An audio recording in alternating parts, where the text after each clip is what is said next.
We don't need to take action based on the feeling until we understand where the feeling is coming from. And that's where many of us in business, we take action based on a feeling that we feel, oh my gosh, we have to respond to this right away. Somebody comes to us with a problem, we're like, oh, we got to immediately respond to this, immediately react. But actually, if we immediately react, our subconscious is driving a pattern that we might not be aware of, that might not be what's best for us.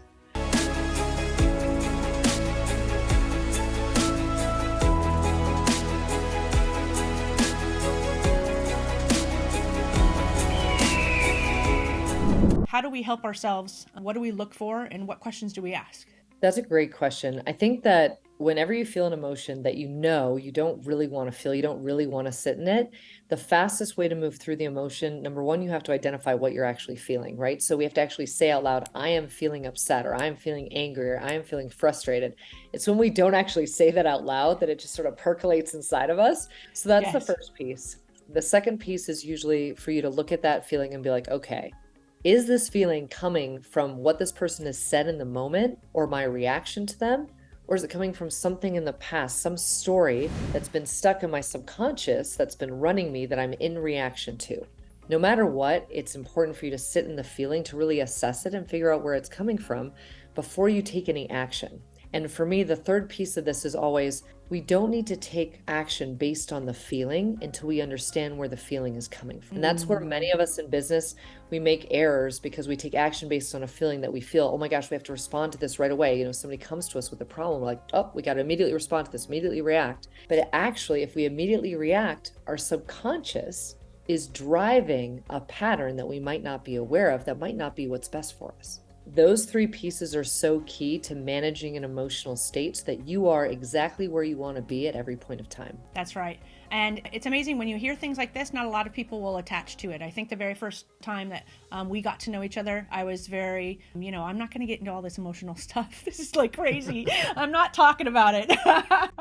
I'm a businesswoman, I'm strong, and I can get through it and I can do it on my own, right? But the more I was able to ask the right questions or have you help me ask the right questions, it not only helped me, it helped me in my leadership with my team, right? Because then if they were in an emotional state or something was wrong, there was, times that I've talked to you where it's just been an emotional roller coaster of business. And then when you have somebody, when you're already in this emotional state and you haven't figured out that you should, stop before moving on to figure out where it came from and to address it before you react. I'm a speed person, so I just keep on going. And the second somebody else in front of me has another emotional state, we clash, and we clashed hard.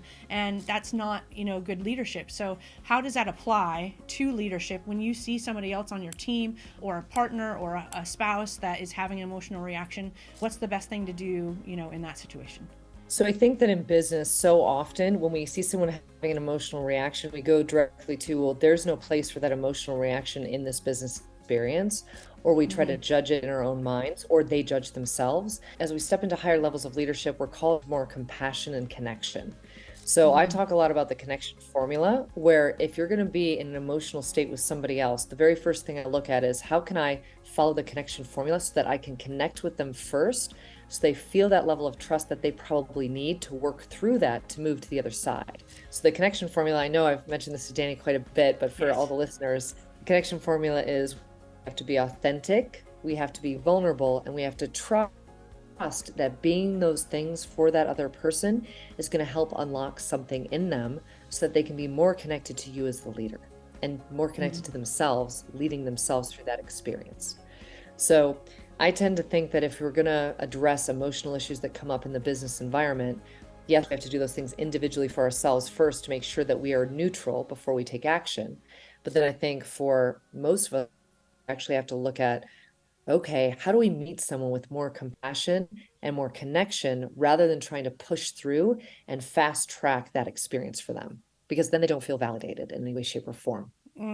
I love that. I love that.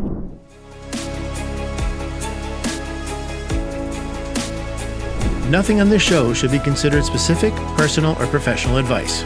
Please consult an appropriate tax, legal, real estate, financial, or business professional for individualized advice. Opinions and information on the show are not guaranteed. All investment strategies have the potential for profit or loss.